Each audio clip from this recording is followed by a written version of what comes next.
This is a Winchester 1873 Model 3 lever action rifle. Truly the gun that won the West. Hello everyone and welcome back to the channel. In the previous video we had transported ourselves to 1873 and we discussed the .45 Long Colt. We're going to start off in 1873 once again, but with the Winchester Repeating Arms Company. 1873 was a monumental year for American gun manufacturers in that two of the most popular cowboy calibers in history were released almost at the same time. The .44-40 was a remarkable leap forward in handgun and cartridge innovation. Reason being, you could use the same ammunition for your pistol and your rifle. In fact, when it was released in 1873, the Winchester lever action rifle, the one I have before you here is a Model 3, was quickly known as the gun that won the West. There's probably not a more iconic firearm in American history than this one. Of course, case hardened, octagonal barrel with the dust cover. This is chambered for the .44-40 caliber, and what a beauty. When Winchester was developing the cartridge, it was originally slated to be obviously a carbine or a rifle round.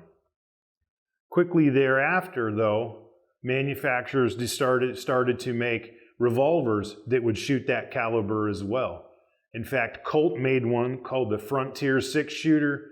You could get them from companies like Smith & Wesson and on and on. All of the major manufacturers got on to the idea that .44-40 was a very, very huge market because of its adaptability.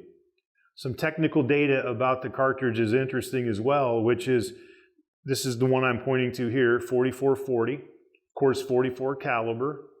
It propels a 200 grain projectile downrange at around 900 feet per second.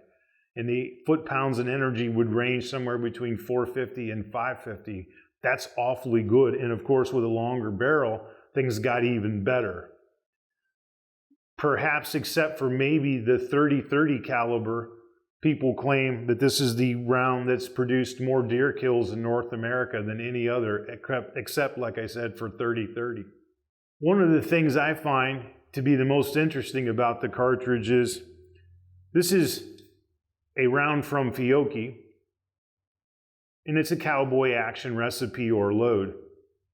The brass is Starline, and if you look at it with your eye, you can see a couple of dents in it. We'll come back to that in a second.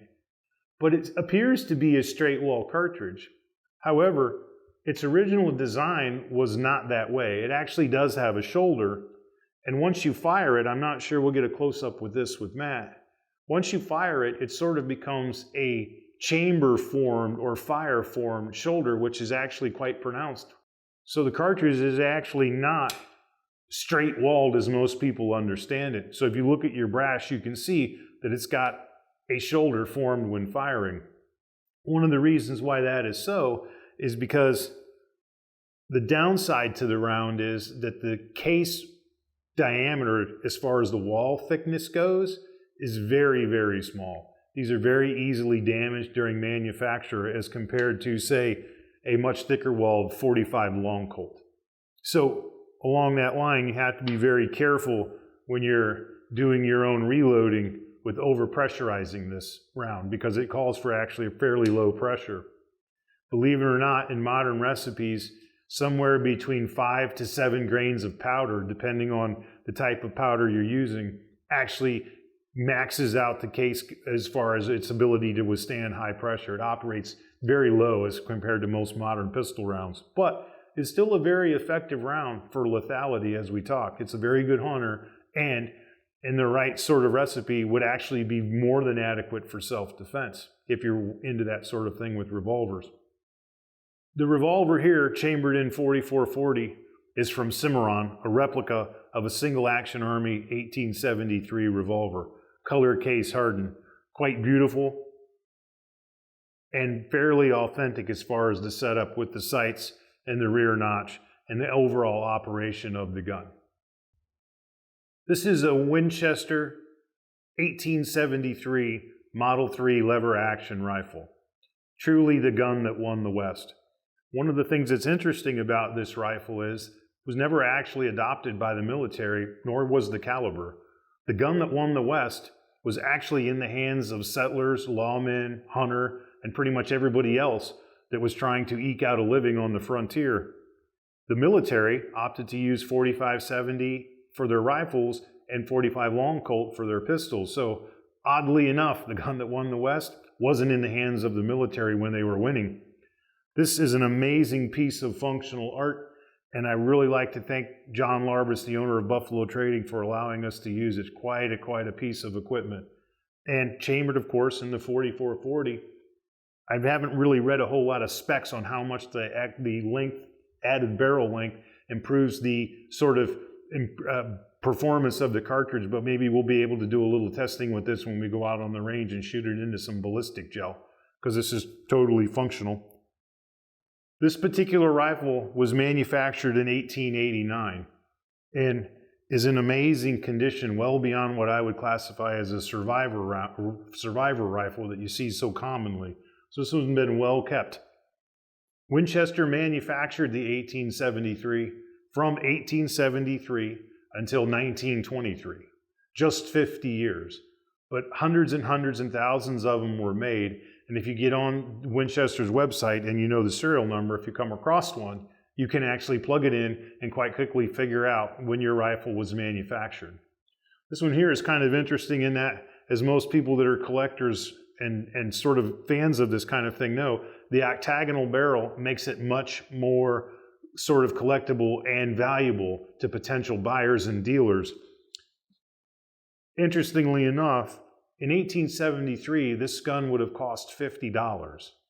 By way of comparison, that's somewhere between $1,700 and $2,000 in 2024. So this was a significant purchase for sure for your average person. And it kind of lends itself to how important and necessary these were, not only to perhaps provide food for your family, but to save your life. They were not an unsubstantial purchase. The Winchester 4440 or 44 Winchester WCF was Winchester's first metallic cartridge that was center fired. It was a joint venture between them and Union Metallic Cartridge Company, who, by the way, always called it 4440, and Winchester being Winchester always called it the 44 Winchester or 44 WCF. It was a monumental leap forward in sort of cartridge thinking and how it was that you can sort of blend your every man's needs into one caliber. And I think they hit that one out of the park. What an amazing round, and some of the amazing weapons that went with it. So, as we mentioned in a previous video, I'm sort of wading out into the pond of single action shooting. One of the things that catches my eye right away about the 4440 is I can use it in pistols and rifles, which to me is the way to go. I've done a little bit of research on the topic, and what I've learned so far is people don't really seem to worry too much about that, mixing up their rounds or whatever. And I've been on just a couple of chat rooms very briefly, and everybody kind of says that mixing them up is a little bit overstated. But for me, I would rather just go with one, especially if I decide to reload on my own and know what I can sort of tweak the recipes that way as well. So for me right now, this seems to be the leading candidate for the caliber that I'll select. I've shot enough guns to believe that I can control the recoil, and I have shot the 4440 out of a revolver before, so I think I know what I'm in for. For me, I think this is the way I'm going to go.